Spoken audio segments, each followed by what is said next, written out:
Hare Krishna.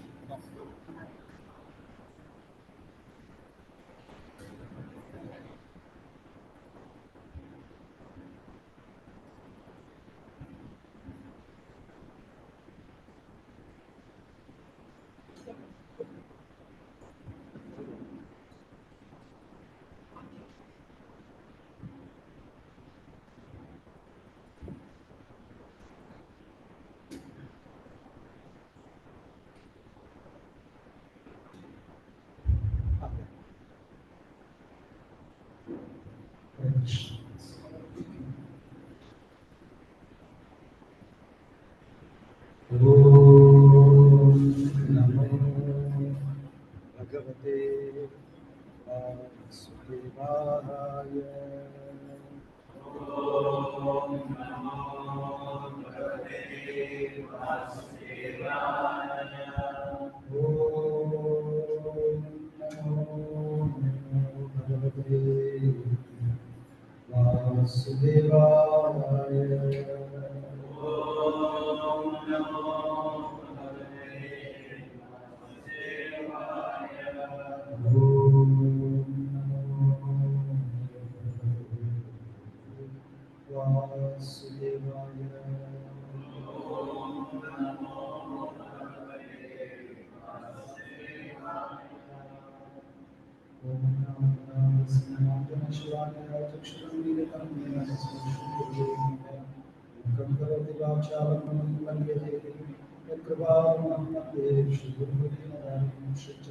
Sri Annadanam Krishna Karuna Sindhu Dinabandhu Jagatpade Vishwakaruna Radhanamasti Tattaram Jamadura Hiraya Ishwara Vishwakaruna Krishna Vasi Vaya Lakshmi Gomata Vacha Vaishnavi Namo Vishnudaya Shantishnaya Namaste Saraswati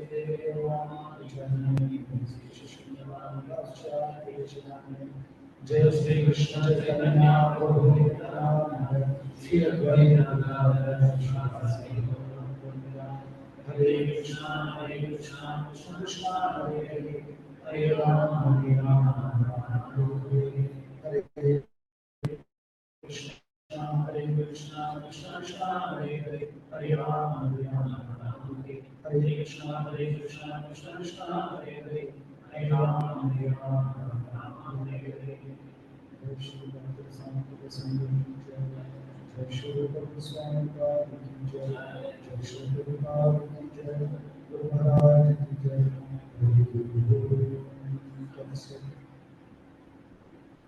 Hare Krishna. So we are discussing the first way of the Eastern division of Bhakti, the sound of the Sindhu. And what did we learn in the last class?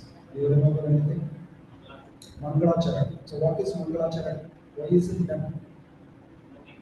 It is done to invoke auspiciousness. Mangalam means what? Auspicious. Mangalam means auspicious. There is a deity in a temple called Adi Veshwara. There, Parvati Devi's name is Mangalambigai. Her very name is Mangalambigai. And when you go and take darshan of her, you really feel that auspiciousness surrounding you. She's clad in sari, she's having turmeric paste on her forehead, Mangal Sutra. Very darshan of Devi invokes so much of auspiciousness. So that is why it is also important for Vaishnavas to be adorned with the tilakam. Pundra, Urdhva Pundra. It's called Urdhva Pundra, Kandi Mala, all these things are Mangala Chinnams. So we should always spread this auspiciousness wherever we go. So Mangalacharan is done to evoke auspiciousness, and then inside Mangalacharan, what all did we study? What is the purpose of Mangalacharan? First thing is, Vastu Nirdesha. Second one, Namaskara.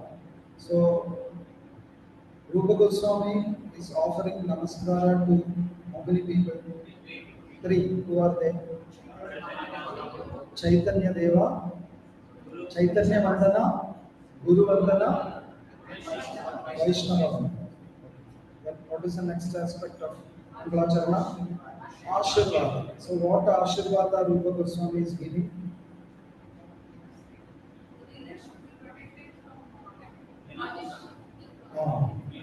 You will be protected from the Mimamsakas and logicians. Mimamsakas means Jnana Kanta, Karma Kanta, they are proponents of that. Then what is next? Grantha Vibhaga. Grantha Vibhaga means divisions. So what are all the divisions? Eastern, Western, Northern and Southern. And within Eastern, we have got divisions, and those divisions are known as waves. Waves. So there are four waves. What is the first wave? Samanya Bhakti. Samanya. Okay. So again, we also studied three definitions, isn't it? What kind of definitions we studied? What definition of what? Uttama Bhakti. So we studied three definitions of Uttama Bhakti. Which are they? First one is Rupa Goswami's definition. Second one, Narada Pancharatma. Third one, Sriman. And within that definition, we divided the definition into two, isn't it? What are they? Mukhya Lakshana and Gauna Lakshana. Mukhya Lakshana means the primary Lakshana. So what is the primary Lakshana? Is that the first part of the definition or the second part? Second part. Anyabhilashita shunyam jnana karmadyanakadam anukulyena krishnanushilanam bhaktiriktam. Anukulyena krishnanushilanam. So the conditions are, it must be favorably done, and it must be done continuously. Isn't it? So that is the primary Lakshana. And what is the secondary Lakshana? What is that? Jnana karma dhyanavratam. It must be free from the effects of jnana and karma. Anyabhilashita shunyam. That means it must be free from material desires. So when we say that it should be free from jnana and karma, does that mean bhakti is against jnana and karma? Then what does that mean?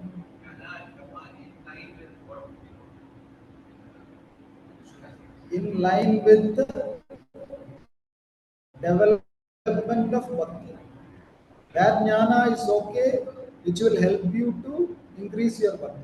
That karma is good, which will help you to progress in bhakti. So we are not completely against all kinds of jnana and karma. So these are known as the Mukhya and the Gauna Lakshanas. So similarly, there are also Mukhya Namas and the Gauna Namas. You heard about them? How many Namas are there for the Lord? Infinite, innumerable, isn't it? Out of that, we collect a few Namas and give it a name. For example, we collect 1,000 Namas and give a name. What is the name? Vishnu Sahasranama. But that doesn't mean that Vishnu is having only 1,000 names. A few of them are selected, that's it. So, out of thousands and thousands of Namas, there is also a categorization called Mukhya Nama and Gauna Nama. Primary names and secondary names. So what are primary names, or what kind of names are considered primary? What kind of names are considered secondary? So primary names are those names which directly speak about the sweet pastimes of the Lord, which speak about the leelas of the Lord. Such names are known as primary names or mukhya.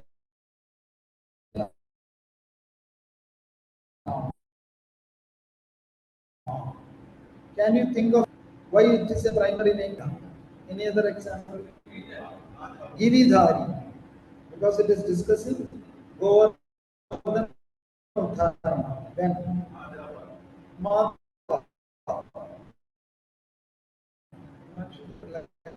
Lakshmi or Yashodananda, primary names. So what about secondary names? Secondary names are those names which describe the Lord's activities in relation to the material world. So he has got two kinds of activities. One is in the spiritual world and another is in the material world. So if the names indicate his activities in the material world, then they are known as Gauna Nama.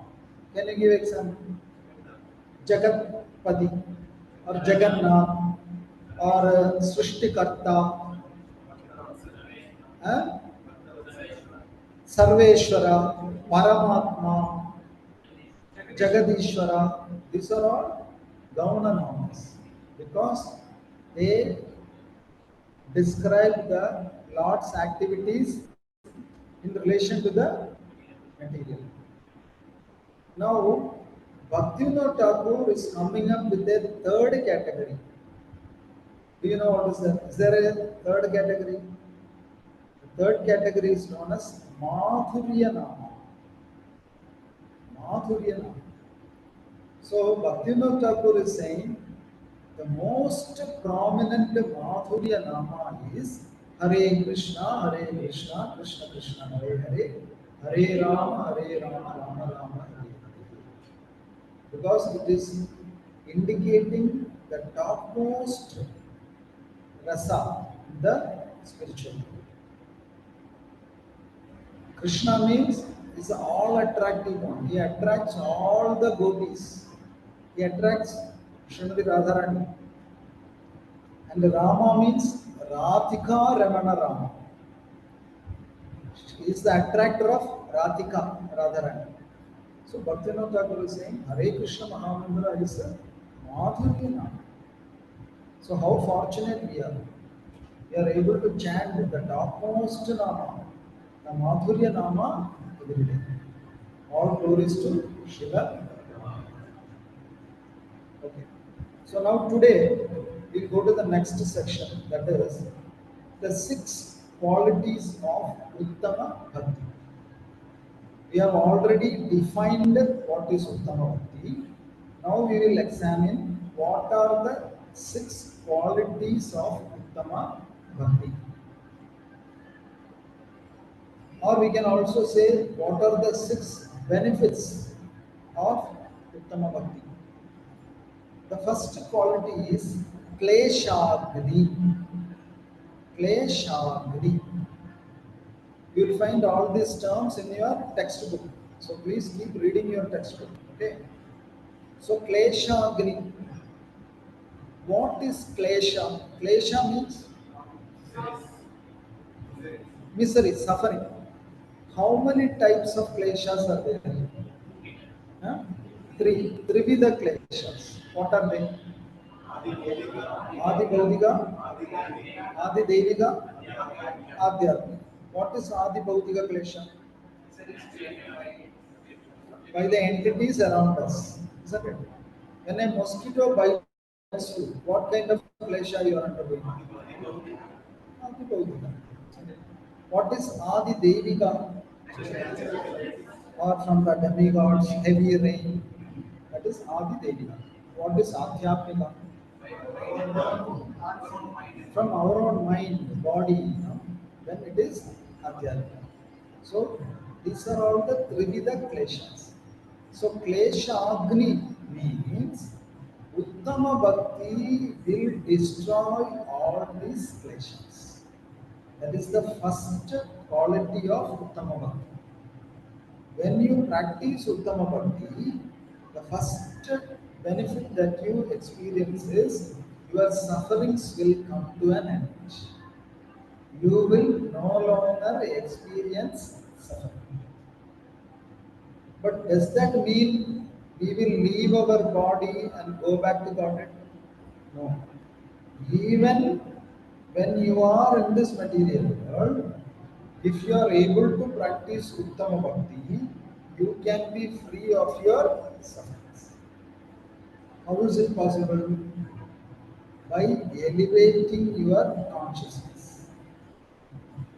When your consciousness is elevated from material realm to the realm of Krishna, then you come out of your sufferings. Like if you examine our day-to-day sufferings, it actually depends upon our mental attitude. Suppose there is a billionaire, multi-millionaire, and he loses 100 rupees from his pocket. It's gone. It's not seen. He had kept in his pocket, but when he went home, it's not there. Will he become sad? Not at all. He keeps 1,000 rupees tips for the bearer, and from his pocket, he is losing 100 rupees. He will not worry. But suppose a daily laborer who earns 500 rupees per day, if he loses 100 rupees, will he worry? He will suffer. So the incident is same. For both these people, 100 rupees was lost. But then the suffering is different. One person suffers, another person doesn't suffer. So the mental attitude decides whether you suffer, how much you suffer, and how long you suffer. These three things are decided by what? Your mental status. What are the three things? Whether you suffer, then how much you suffer, and then how long you suffer. If you take the case of children, they sometimes suffer, but their duration is very less. Have you seen? They fall down, they are hurt, but immediately they come out of it. But when you become adults, the duration increases. We think about it, we meditate on it. I fell down, maybe there is a hairline fracture, I should go for a scan. Like that, we keep on meditating. The child never meditates like that. He fell down, there was some pain, it goes away. So it all depends on your mental strength. So even when you are in this material world, you can become free of your suffering if you redesign your consciousness. It doesn't matter. If that is your attitude, you don't suffer. So when you become devotees, the first thing that you learn is whatever happens in this material world is ashashvatam. Isn't it? Dukhalayam ashashvatam. See, when you go to a hospital for an injection, you have to take an injection. When the doctor comes, when the nurse comes to you with a long needle, with a smiling face, you will feel fear. You will still feel a fear. She's a beautiful smiling nurse. You may not feel so much fear. Why? Because you already know you are in the hospital, you are going to be injected. So then after injection, you will ask, how was it? எறும்பு கடிச்சது மாதிரி இருக்கு அவ்வளவுதான். We'll say like that. Suppose this beautiful lady, when you are traveling in the metro train, she was sitting by your side. She took a needle and poked it. Then you do, beautiful lady, எறும்பு கடிச்சது மாதிரி தான். Will you say like that? No. Why? At time you make a hangama, like that, you fall unconscious sometimes, out of mere shock. You know, why? The same needle prick only. Why? Earlier you are prepared, mentally you are prepared. She is going to inject. So, if you are 100% aware or realized that this world is Dukkhalaya, when Dukkha comes, will you be astonished, surprised, shocked? No, I know it will come. Instead, I will think only this much came out. I was expecting something more. Only my finger broke now. I thought my leg will go. Fine. Okay. So, everything, the suffering depends on your mindset. That's why it's very important to have spiritual knowledge. With the spiritual knowledge, you can realign your mental stance, the way you look at things. So now, when we say klesha or suffering, what is the root cause of suffering? Desire. What is the root cause of desire? Huh? Wrong idea. Or, in other words, wrong identity. Okay. What is the cause of wrong identity? Yeah, why you think like that? Ignorance. So the starting point is ignorance. From ignorance, all the wrong ideas come. I am this body. I will live here for 150 years. My wife is the best wife I have got. I will live forever. I'll be very healthy. This is Sukhalayam. All these wrong ideas come from ignorance. So ignorance is the root cause. From ignorance, what will come? Ignorance is called avidya. From avidya, what will come? Material desires. From avidya, out of ignorance, you will have material desires. So material desires, ignorance is technically known as avidya, and material desires is technically known as papa bijam.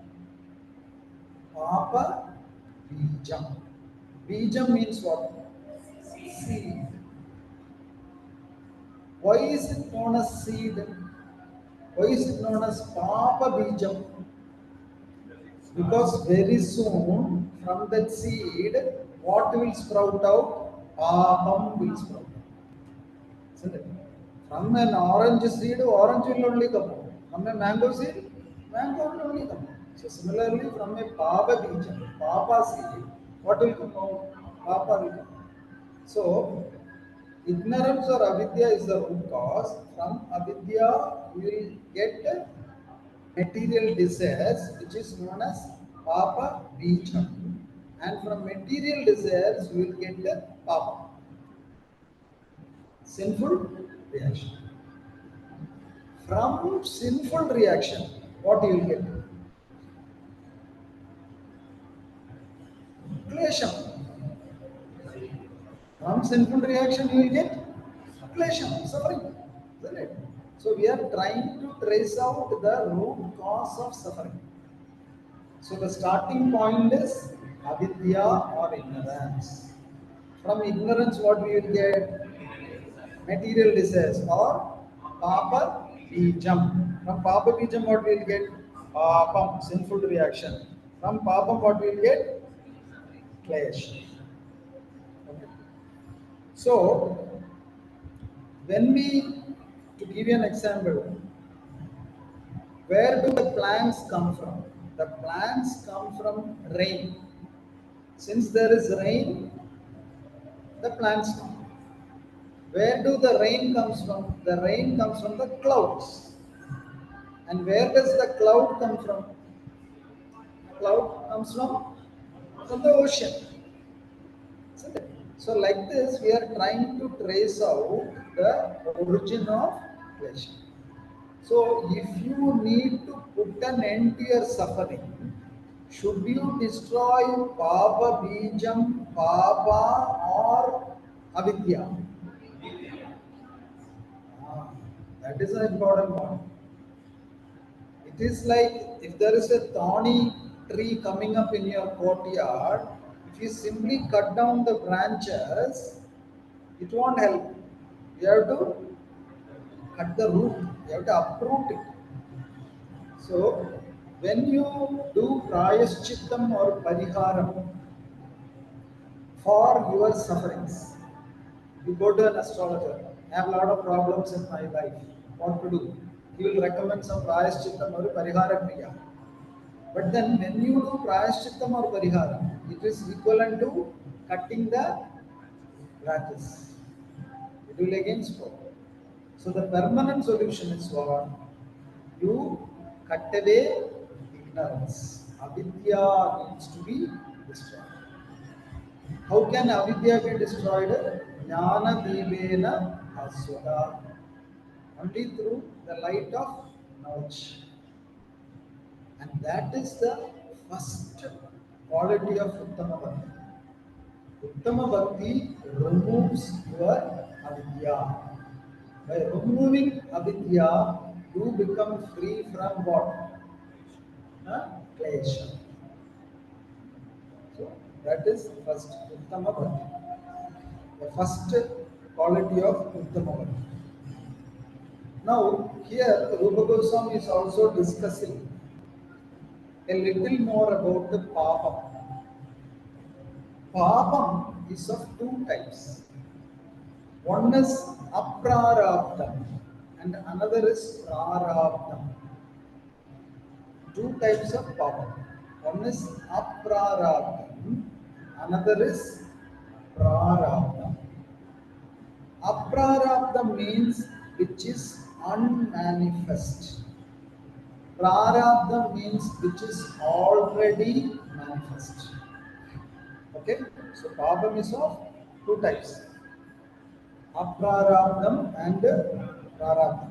Aprarabdham means aprakata. Prakata means manifest. Aprakata. Aprarabdham is aprakata, form of papa. And prarabdham is the prakata form of papa, manifest form of papa. Now, again, see, is this our first janma? No, we have taken thousands of janmas before. So in every janma, we accumulate papa. Is that correct? Every janma, we accumulate some papa. So this entire collection of papa is what is known as aprarabdha. Another term for this is sanjidam.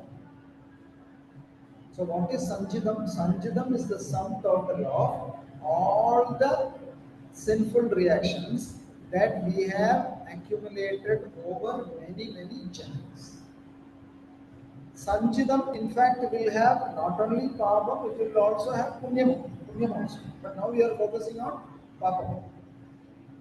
So from this collection of this papam or a sack of papam, when we take a particular janma, what Krishna will do is, he will take one bunch full of papam and keep it aside. That is for this particular janma. Got it? You have a huge collection. Your account is very big. From that, a small portion is taken. That is reserved for this janma. So that is technically known as kutam. You are going to suffer, but when we don't know. It is reserved. Don't worry, it will come to you only. Nobody will take it. So it is called kutam. From kutam, again a small portion is taken. That is called bija. that is ready for sprouting. Kutam is a sum total for your entire Janma. From that, a little portion is again taken. It is called Bijam. It will sprout. And from that Bijam, certain Babas already sprouted. That is Prarabdha, which are already sprouted. That means which we are now suffering. That is what is called as Prarabdha. It is manifest. Aprarabdha is unmanifest. Prarabdham, it's already manifest. You are going through that suffering. Got it? So again, we'll summarize this. There is something called a sin or papam is divided into how many? Two. What are they?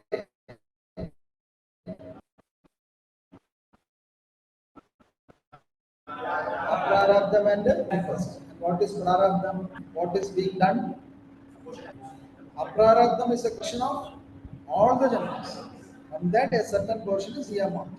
So that is what is known as Utam.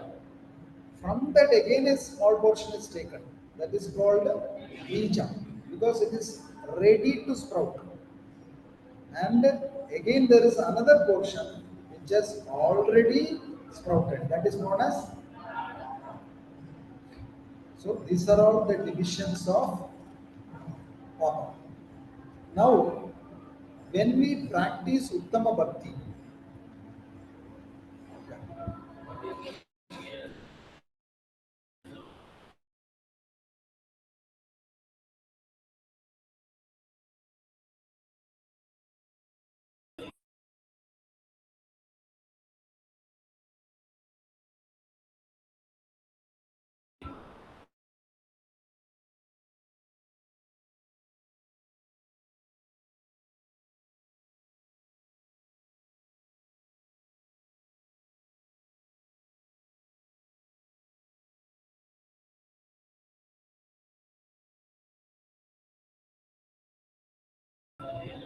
pardon? Suffering in the hell. Oh, okay. Suffering Narakaloka. The sum of our sinful reaction. Punishment is not possible. Then he is lighting a fire. And this poor kitten is jumping, running in pain. And he is following with the camera. Enjoying. Finally, it is falling down and it is dying. Fully gone. Okay. So, has he accumulated a sin? How will he be punished in this Janma? Will anybody come and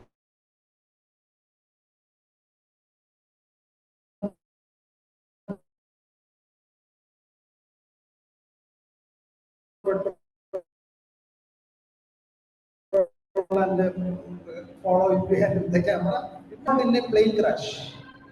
Immolate themselves, pouring kerosene petrol.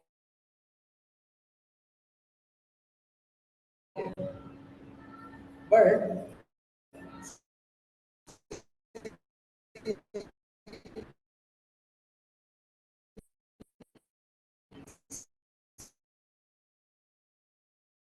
suppose this person has done this 100 times,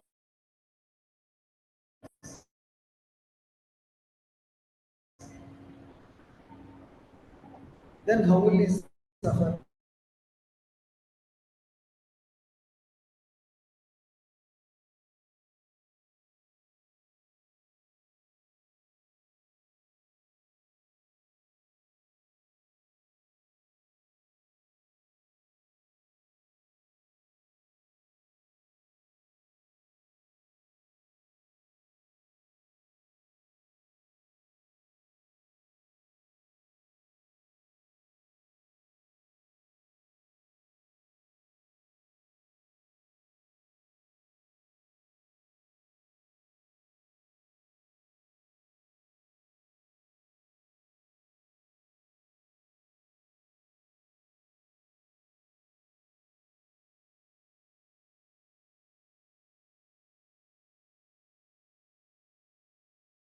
he is having a cure.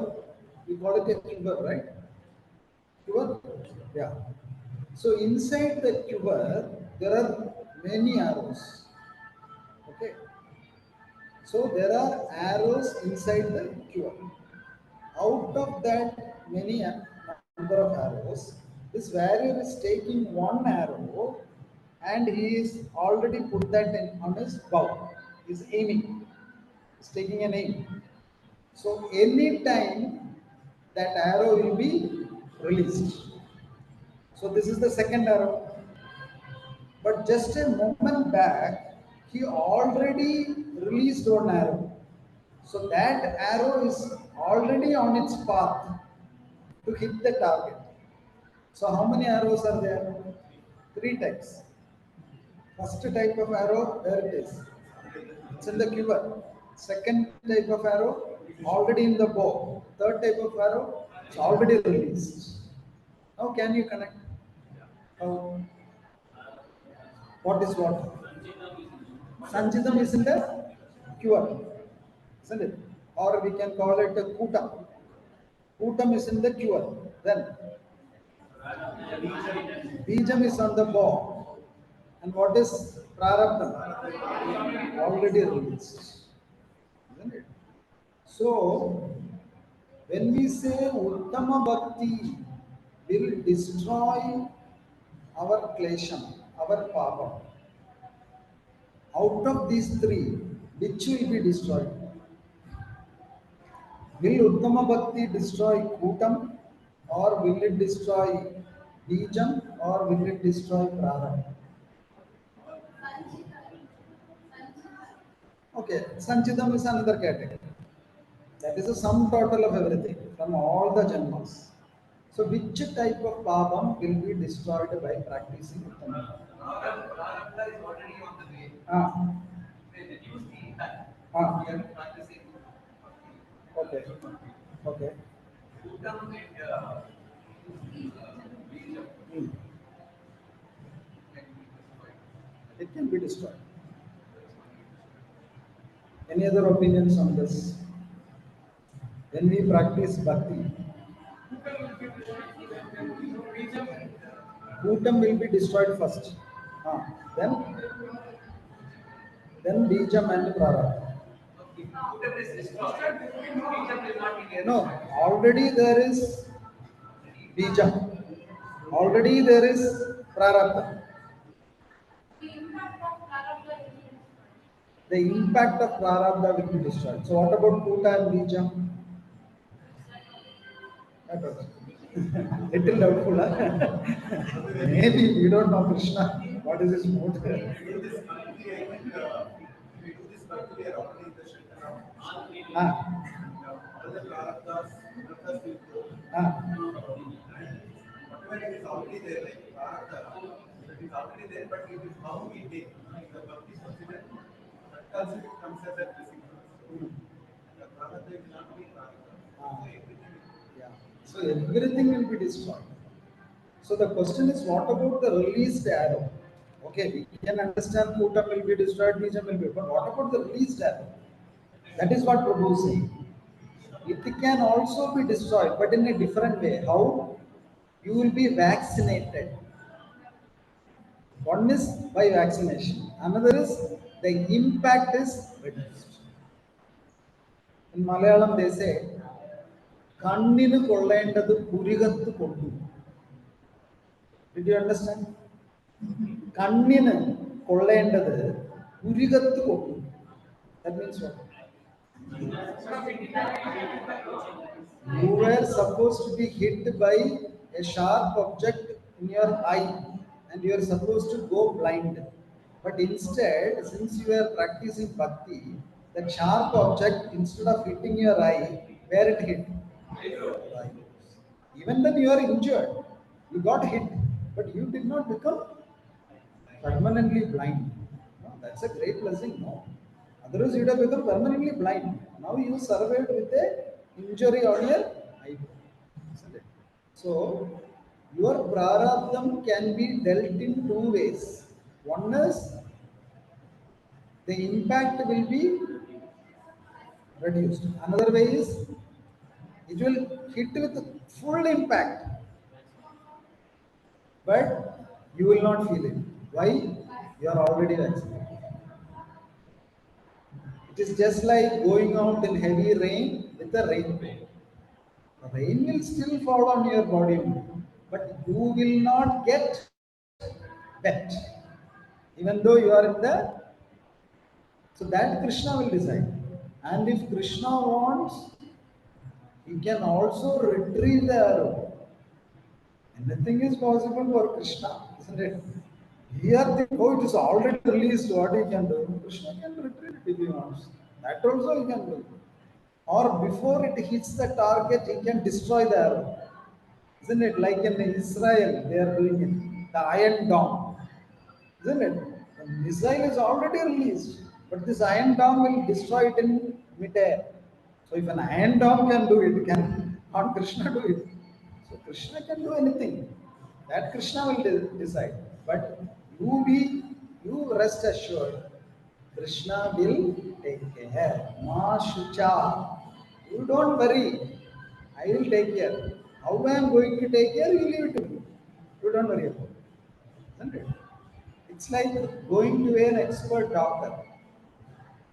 If you have faith in that doctor, you just follow his instructions. You don't worry how that medicine will affect your body. Will it really work? Don't worry. Doctor will take it. You just follow his instructions. So, in scriptures, this particular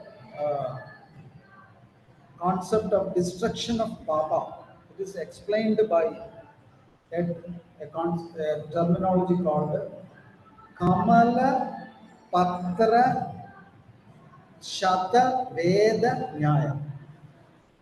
Shorter. Kamala Patra Shata Veda Nyaya. So what does that mean? Suppose you take what is Kamalapatra? Lotus leaf. Okay. Suppose you take 100 lotus leaves. Okay. Kamalapatra Shata. Shata means 100. So you take 100 lotus leaves, put them together, tie them up in a bundle. The lotus leaves, are they soft or very hard? They are soft, very soft.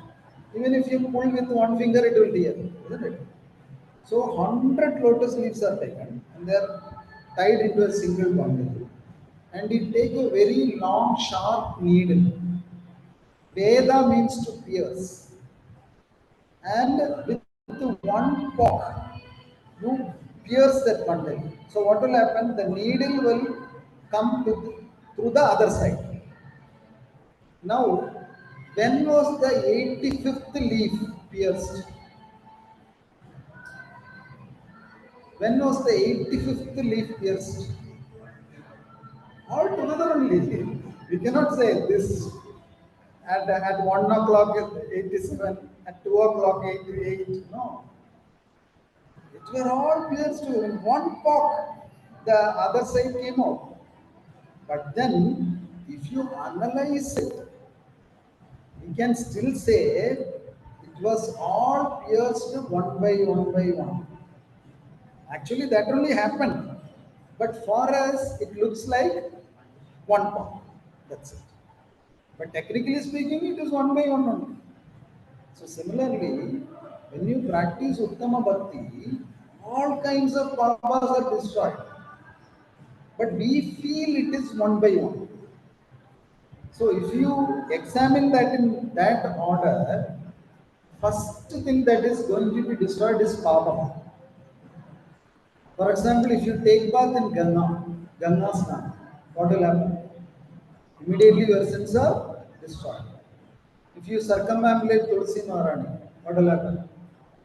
Immediately your sins are destroyed. If you offer ghee lamp to Lord Damodara, what will happen? Immediately your sins are destroyed. So Papa is immediately destroyed. Okay. Then there is Papa Bijam. Papa Bijam is what? The material desire or the vasana to do Papa. That is destroyed by sevanam.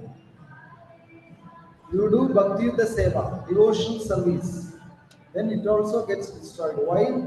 Because you are elevated from a lower taste to a higher taste. Since your taste is on a lower level, you feel like doing all these nasty activities, isn't it? But when your taste or consciousness is elevated, you no longer feel like doing all these things. Okay?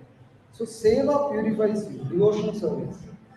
And then finally, this avidya, ignorance, the root cause, it is destroyed by shravanam. When you do shravanam, you get jnanam, atma vidya. Uh, and by the influence of atma vidya, your avidya is also destroyed. So maybe we can categorize it like this. In one way, it is a gradual process.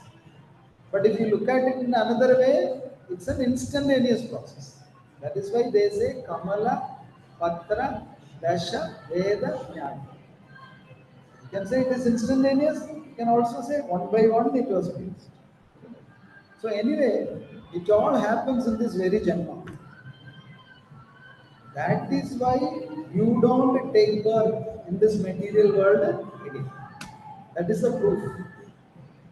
If you have even an iota of karmic balance, then what you'll have to do? You'll have to come back. That is why sometimes children are born and say within a couple of months or within a couple of years they die. Why? People will ask, what papam did they do? They are so innocent. Why did your Krishna kill that innocent child? Because there is something is remaining for the child, some balance. So it comes, suffers that, and it. So anyway, Uttama Bhakti is very auspicious that it destroys all our kleshas. So the first quality of Uttama Bhakti is kleshadini. It destroys our suffering. Now the second quality of Uttama Bhakti is Shubhada. Shubhada. Shubha means what? Auspicious. Da means Varadan. Varadan. Varadaraja Perumal. Varadan means to give. Varadaraja means he is a king of giver of books. Varadaraja Perumal. So Shubhada means it bestows all auspiciousness. So this auspiciousness is divided into four types. The first type of auspiciousness is called Jagat Preenanam. Jagat Preenanam. That means it benefits everyone. Uttama Bhakti benefits everyone. To give an example, a king, when he came to know that he was about to die, instead of running to astrologers or Vaidyas or Mantravadis, he ran to the banks of the Ganges and he heard Krishna Katha. Who was that king? So, since he practiced Uttama Bhakti, who benefited? Only Parikshit Maharaj. The entire humanity, even now after thousands of years, we are getting the benefit. So that is why it is said that Bhakti is Shubhada Jagat Priyana. It benefits everyone. And the second aspect of auspiciousness is Jagatam Anuraktada. Jagatam Anuraktada. That means it attracts everyone. It attracts everyone. It not only attracts Indians, it not only attracts Americans, it attracts even animals. and they also jump and dance in ecstasy. When did this happen? In the forest of Jharkhand.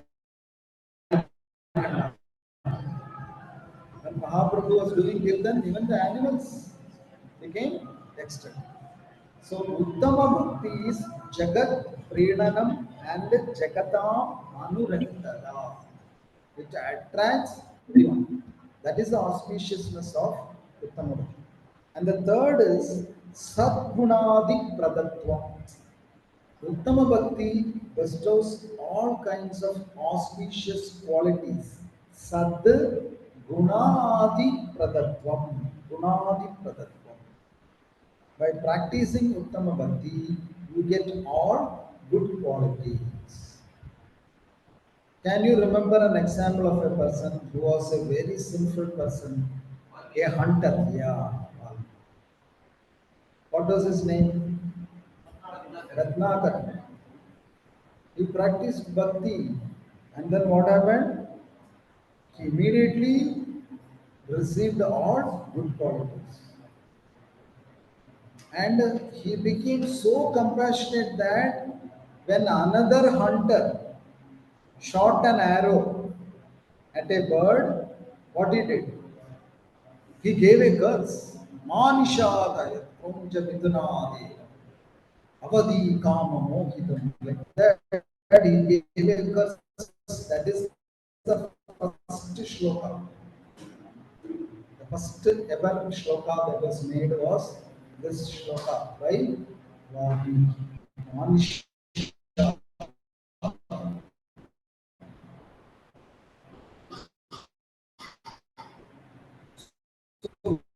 What is happening?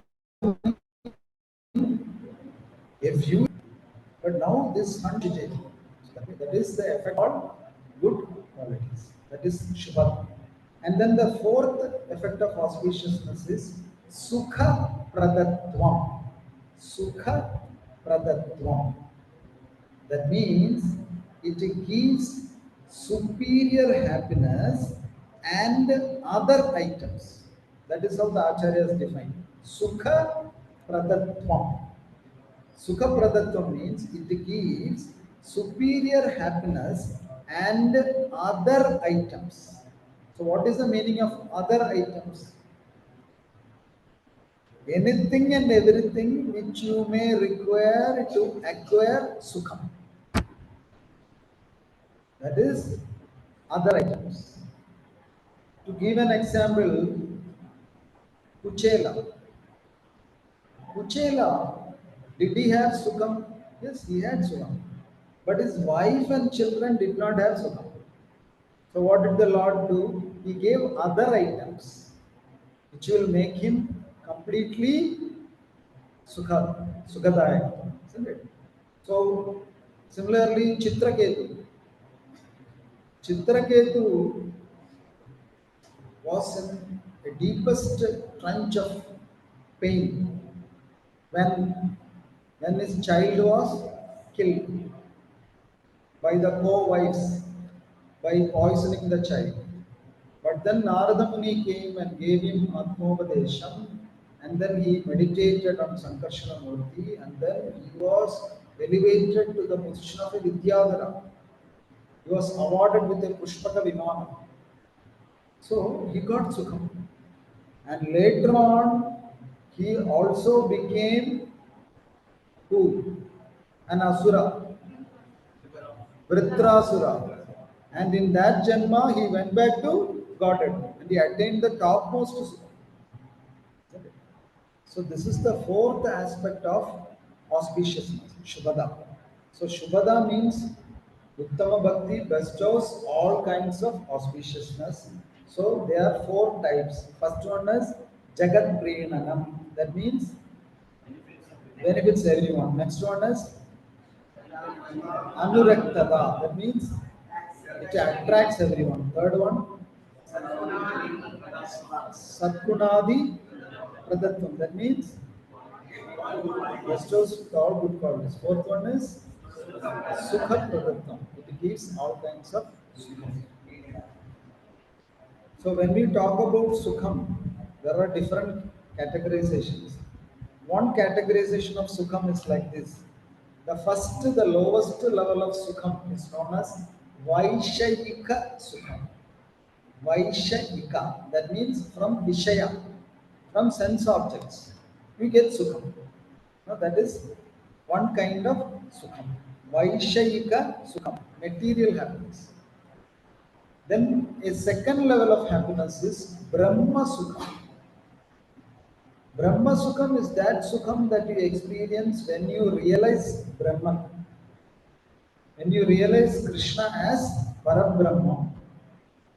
Brahmanandam Atyanta Sukhadam. That's what they say. Brahmanandam is very, very high level of Sukham, Ananda. Is there anything more? Is there a high? What Sukham is that?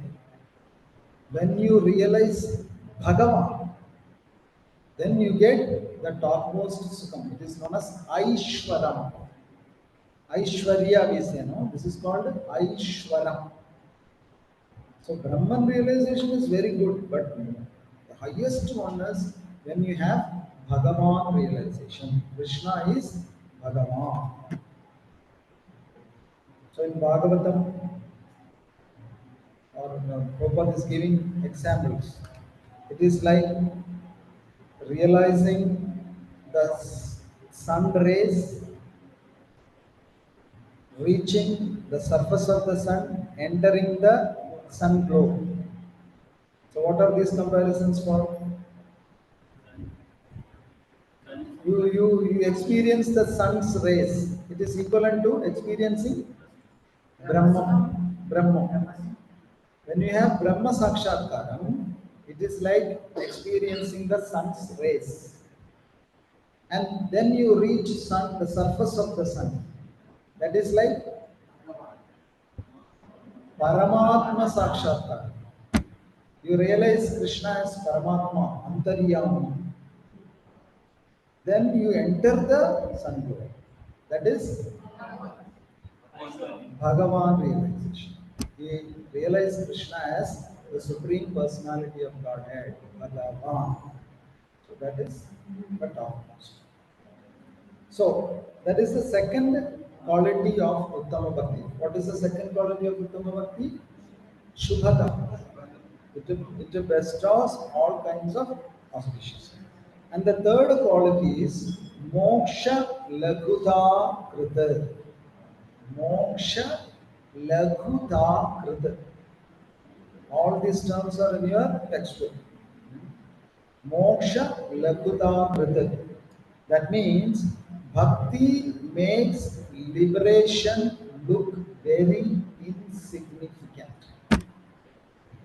In front of Bhakti, the topmost aspect, liberation, which is considered as very high, it looks very insignificant.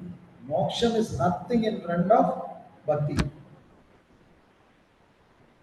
So in Narada Pancharatra, it is mentioned that Bhakti Devi is constantly followed by three maid servants in a very fearful way. Who is being followed?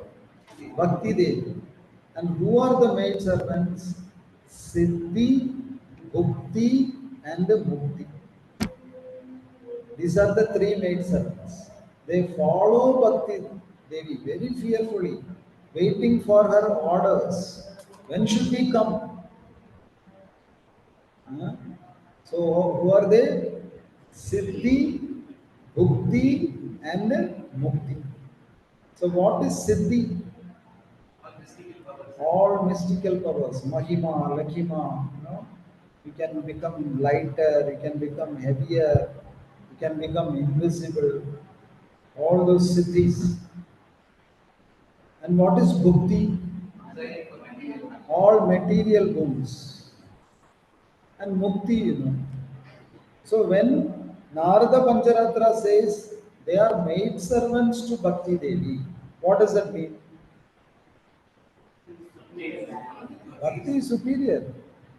Anytime Bhakti they say, hey, you come here, they will come. Hey, Siddhi, come. Hey, Mukti, come. They will come. Anytime. They will come. So, from this, what should we learn? Don't go behind the siddhi, getting mystical powers. Don't go behind the material boons and pleasures. Don't even go behind the liberation. You will easily get it if you are practicing bhakti. They are like byproducts. That's what they say. Byproducts. That's not the intended product. Simply a byproduct. When you light fire, smoke will automatically come. I did not light fire to produce smoke. I want a lot of smoke. No.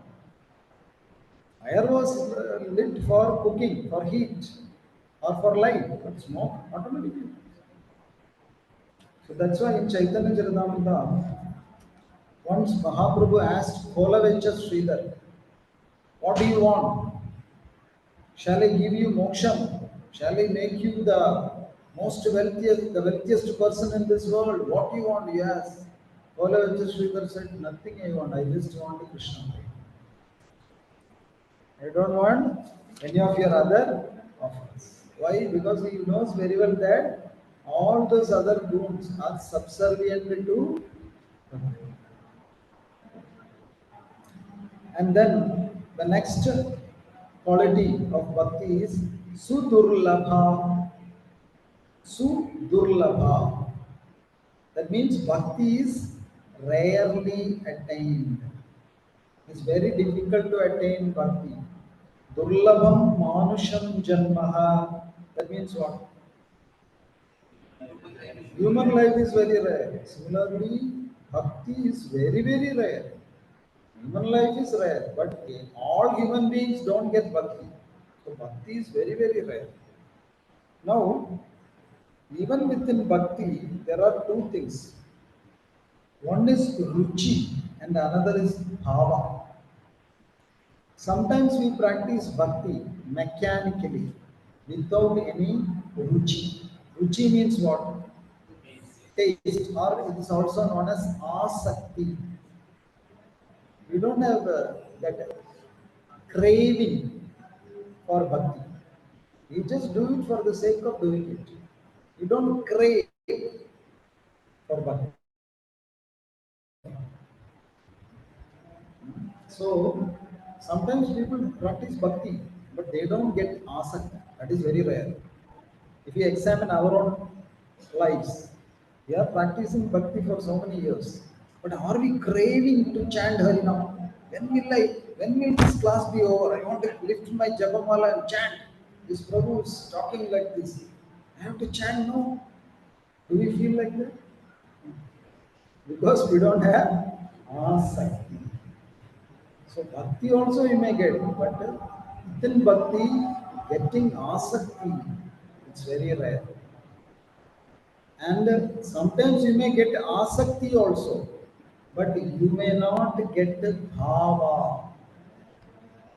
Bhava means that emotion. Just like Yashoda Maya felt, this is my baby, my little boy. Have you ever felt that way? Looking at Laddu Govinda, my little boy. You felt that way? Yeah, felt it's good.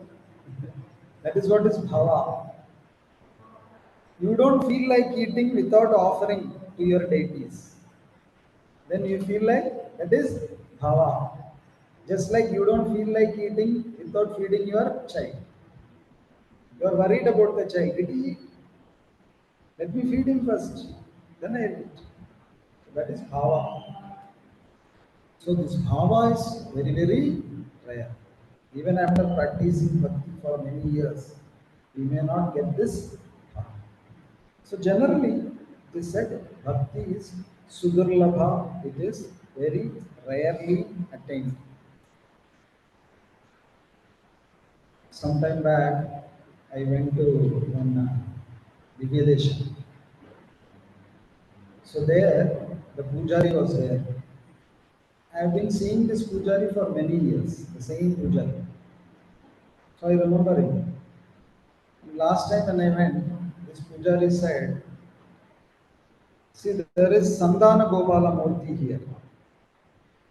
I can give this Murti in your hands, but you should give me 1,000 rupees per head. Huh? How many people are there in your group? 50. Okay, give me 50,000 rupees. I will give this Murti in each and everyone's hand. They can hold it. And then he again announced, remember, holding the Murti is secondary. First is money. Money comes first, then comes Bhakti. First you give money, then I will give Bhakti. So he is a Pujari, not in a normal temple, in a Divyadesha. And I have been seeing him for at least 10 years. Whenever I go, the same Pujari is there. So that time I felt the Bhakti is very rare. You are at the topmost dham, you are serving the topmost person for so many years. Even when that Bhakti is not come. So when we compare to that situation, we are very, very fortunate. Something we are by the mercy of Shiva Prabhupada. So Bhakti is Sudurlabha. And why Bhakti is You give the first three qualities.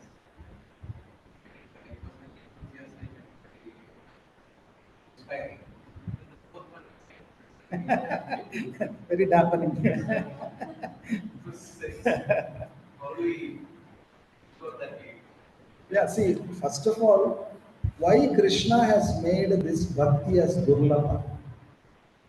Then we will understand. No? Why is bhakti kept as a durlabha thing? Why? We want value or appreciate which is easily achieved. Okay. Any other reason? Why bhakti is very durlabha? That is the ultimate. Huh? Ah, that is the reason. Krishna himself is saying, Aham Bhakta Paradina. The moment Krishna gives Uttama Bhakti to someone, he is also signing in an agreement. What is the agreement? From today onwards, you are not my servant, I am your servant. The whole formula becomes Utta. So Krishna is very careful before signing that agreement. He will not sign that agreement to any Tom, Dick and Harry. He has to be careful because he will suffer afterwards. He will become a servant. Isn't it? So that is why bhakti is durlabha. That is why we should aspire for bhakti. Isn't it? So Krishna has made this bhakti very durlabha, but by the mercy of the acharyas, Mahajana ena gadassa pantha. If you follow in the footsteps of acharyas, Vaishnavas, if you nicely serve them, you be in the association of devotees, then you can also go to heaven just like that man who went to heaven by catching hold of that man's leg. School days we have studied one story, no? One man was ascending to heaven because he did a lot of punya. So another man was looking, you also, where are you going? Heaven, I will also come. He just caught hold of his leg. He did not do any punya. But he was also taken to heaven. Why? He was holding that person's, that punyavan's leg. So that is our only hope. Beyond our own endeavors, I don't know when we will come to the level of leave aside Uttama Bhakti, when we will come to the level of Bhakti. That itself is a question mark for us. So the only hope is we catch hold of devotees, Vaishnavas. That's why Prabhupada once said, after Bhagavatam class, he stood up and said, whoever practices 100% bhakti, he'll go back to Godhead. Then as he said, as Prabhu said, they all became like this. 100%. Then Prabhupada looked at them, 90% is okay. Then also they are like this only. Then Prabhupada 80, 70, I think he finally came down to 50, I think. I don't remember. So Prabhupada can do that. Krishna has never told you practice 50% bhakti, I will give you a free ticket. Krishna never tells. But people like Prabhupada will tell. And Krishna has to honor that check. Why? Because AC Bhakti was long signature. No way, you got to honor it. So that is our only hope. Let the AC Bhaktivedanta Swami Prabhupada sign our check. Okay. So we have to be very, very grateful to Srila Prabhupada and all the Vaishnavas that we have such a wonderful organization like Iskcon. Even though there could be some problems, some minor defects, still Iskcon is great. There is no other organization in this entire world which is giving such a wonderful opportunity to everyone to go back to Godhead, and that too in this very lifetime. Whenever my Guru Maharaj sends letters, he always say, may you go back to Godhead in this very lifetime, not even the next Janma. So that is the wonderful blessing that Srila Prabhupada gave. So that is the fourth quality of Uttama Bhakti. And the fifth quality is Sandrananda Viseshatma. Sandra Ananda Visesha Atma. Sandrananda Viseshatma. That means Bhakti manifests condensed bliss. Bhakti simply doesn't manifest bliss, it is manifesting what kind of bliss? Condensed bliss. Sandram means condensed, concentrated. It's not simple Anandam. Sandrananda. Sandranandavabodatmakam anupamam kala deshavadipya. This is how Narayaniam starts. Sandranandavabodatmakam. Melpattur Patadiripada is looking at Guru Ayappan and is saying, you are not Ananda, you are Sandrananda Swarupa. You are concentrated bliss. Just by staying in your vicinity, we become blissful. That's why people are all getting attracted to Guru Ayappan. Guru Ayappan, Guru Ayappan. It gives lot of bliss to the people. So when you practice bhakti, what you get? You get Sandranandam. Why you should get Sandranandam? Because we are all hankering for Anandam. You don't hanker for food, clothing, and shelter. No. Actually, we are all hankering for Anandam. Anandamayobhyasa. We want Anandam. That's it. If we get Anandam, we are ready to stay hungry. If we get Anandam, we are ready to stay thirsty. If we get Anandam, we are ready to sleep on the platform, roadside. No problem. That's why Babaji sleep on the roadside in Vrindavan. It's not that they are good for nothing fellows. If they want, they can also become multimillionaires. They can also do business. They are very intelligent. Since they are very intelligent, they are sleeping on the roadside. Since we are foolish people, we are sleeping in AC rooms. They know what is valuable in life. So they know. Sleeping on the dust of Vrindavan is the greatest fortune. So when we are all actually aspiring for Anandam. In search of Anandam, we are earning money. In search of Anandam, we are building our own 4-bedroom apartment. In search of Anandam, we are buying a Land Rover car. Everything is done for the sake of Anandam only. But we don't realize it. That is our problem. Money in itself cannot give happiness, isn't it? Food in itself cannot give happiness. Even when you eat a big feast, we can still be unhappy. Isn't it? It is all possible. In Tamil, there is a very famous saying, Paal irukkum, palam irukkum, pasi irukkaadu. Panjanayil kaatru varum, தூக்கம் வராது. Paal, palam, everything is there. But no hunger. Soft bed is there. Nice, cool breeze is there. But what is not there? Sleep is not. So what is the cost of 1 kilo of sleep in Pothis? It's not being sold. So if you have Anandam, you have everything. Then even if Krishna appears in front of you and asks, what do you want? We will say, Kurayondru Millai Govinda. What does that mean? Kurai means, I don't want anything. Why are you disturbing me like this? Govinda, I don't know. I am full of bliss. So what are you having for dinner? Yamuna Jal. But I am full of bliss. Not even roti, sukha roti. For dinner, 1 cup of Yamuna water. But I am. That's what Kuchela said. When Kuchala met Krishna in Dwaraka, Krishna asked, how are you? I'm very, very fine, Krishna. He doesn't know what to eat for breakfast. Nothing to eat. Torn clothes he's wearing.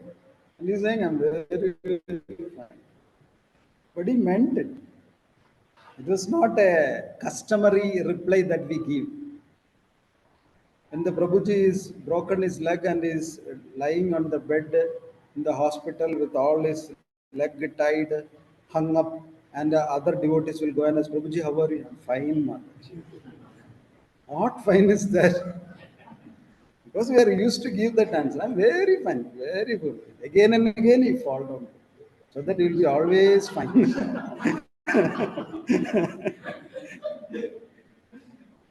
If you are fine, you should fall down again and again. So we have even forgotten the definition of what is fine, what is sukham, what is anandam. Because we are not experiencing it for so many janmas. So we forgot what anandam is. And in fact, there are many people who hanker for pain. They want pain. They love pain.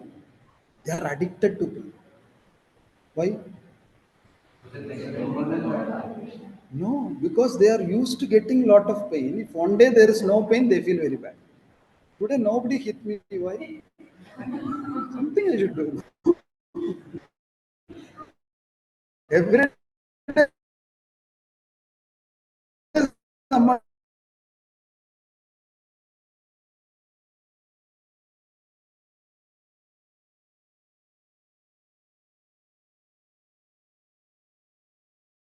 hits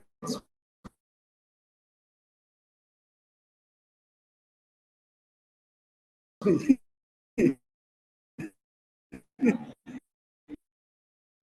Beats me up nicely. Then nobody.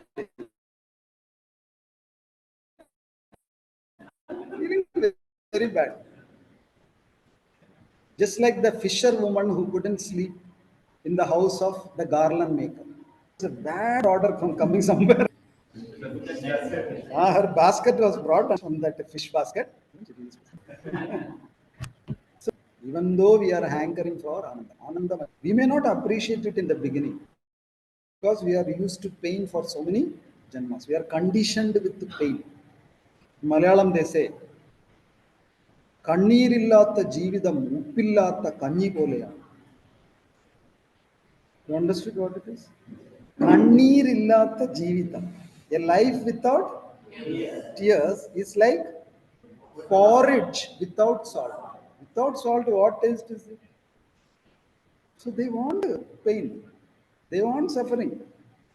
Because they are conditioned. But Krishna consciousness is offering us a life of Sandra Ananda. Not even Ananda, Sandra Ananda. So, It will come. So, this Ananda, the Acharyas say there are four. What is the time? It's already 11:30. Okay, so we'll conclude. So, the Acharyas say there are four sequential stages to happiness. The first stage is called Priya or Priyam. That is a kind of happiness you derive when you are attracted to someone or something. Suppose a boy is getting attracted to a girl. So he has got a subtle feeling of attraction towards that girl. Will he get some happiness?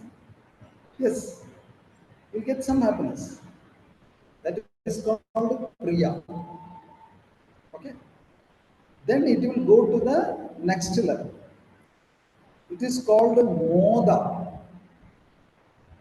So this boy meets this girl a couple of times, and then she is thinking of getting married to her. The thought comes, I want to marry this girl. This is just anticipating, I should get this girl. Then will he have some happiness? Yes. That is called moda. That is on a slightly higher level. It started with Priya, small happiness, then it grew to Moda, a higher level. Then there is a third stage, it is called Pramoda. Pramoda.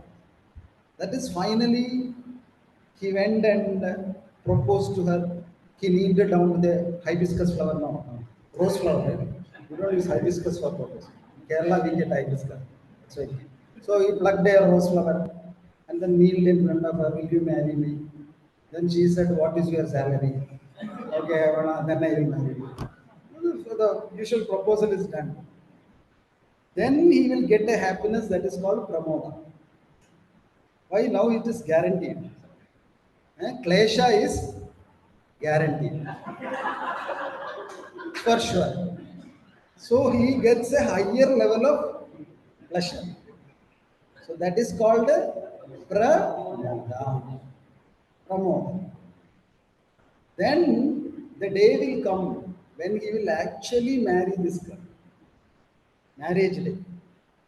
That time he is feeling this relief. Ah, she did not run away with any of her lovers. Finally, I got her. Because nowadays, till that day, when you tie the knot, there is no guarantee. Anytime the girl can run away. So now, I got her. So that is called Ananda. Finally, there is union with that girl, that loved one. Okay. So this is just a materialistic example, just to give you an idea of what is Ananda. The Ananda that we are talking about is in no way comparable to this, but just to give you an idea. And we are not even talking about that spiritual Ananda, we are talking about Sandra Ananda, concentrated Ananda. So, this is the kind of, you know, boom that is waiting for us when we perfect Bhakti, Uttama Bhakti. We are not doing it for nothing. We get such highest level of Ananda. So this is also to inspire us to practice Uttama Bhakti. The Acharya said, Rukmini Devi experienced these four stages. How? How Rukmini Devi? First she heard about Krishna, isn't it? Then what she got? Priya. She felt very happy. Then she, after continuous Shravanam, what she decided? If I marry, I will marry only Krishna. So then what she gets? Moda. Then she is in the temple of Katyayani Devi. Even on that day she is not sure. But then when she moved ahead, she smelled the fragrance of tulsi leaves. Then she understood my Krishna is here. Then what she got? Pramodha. Yeah, yes, come. And then when Krishna pulled her by her hand and lifted her and put her in his chariot, she got Ananda. So we should also eagerly await for this. Just like Rukmini Devi was awaiting, when will Krishna come? I have already sent the message. Did he receive it? Did he read it? Will he reply? You should always anticipate. So Rukmini Devi sent only one message. But we cannot rest assured like that. Okay, already I sent one message, no reply. What to do? He's a very responsible fellow. No responsibility. Not at all reply. Okay, let's leave it. Daily you send the message. How is that message sent? Hare Krishna, Hare Krishna, Krishna Krishna, Hare Hare, Hare Rama, Hare Rama. Then one day Krishna will come with the chariot. Hold your hand, pull you up, and put you in his chariot. So eagerly. So many are the fifth quality of Uttama. And the sixth quality, we'll conclude with this. It is Sri Krishna Akarshini. Sri Krishna Akarshini. That means Bhakti. Earlier we said it attracts everyone. Jagat Priyanam, Jagat Anuraktada. But here Rupa Goswami is saying it attracts even Krishna. Krishna, who is all attractive, is attracted by Bhakti. So Sri Krishna Akarshan. And he is so much attracted that you don't have to run behind him, rather, he will run behind you. Just like he was running behind, holding the sari pallu of Yashoda. Running behind Yashoda. Ennatavam Saidane Yashoda. How she is able to attract Krishna like this? Because of her. So these are all the six qualities of Uttama. So we'll stop here. If you have any questions.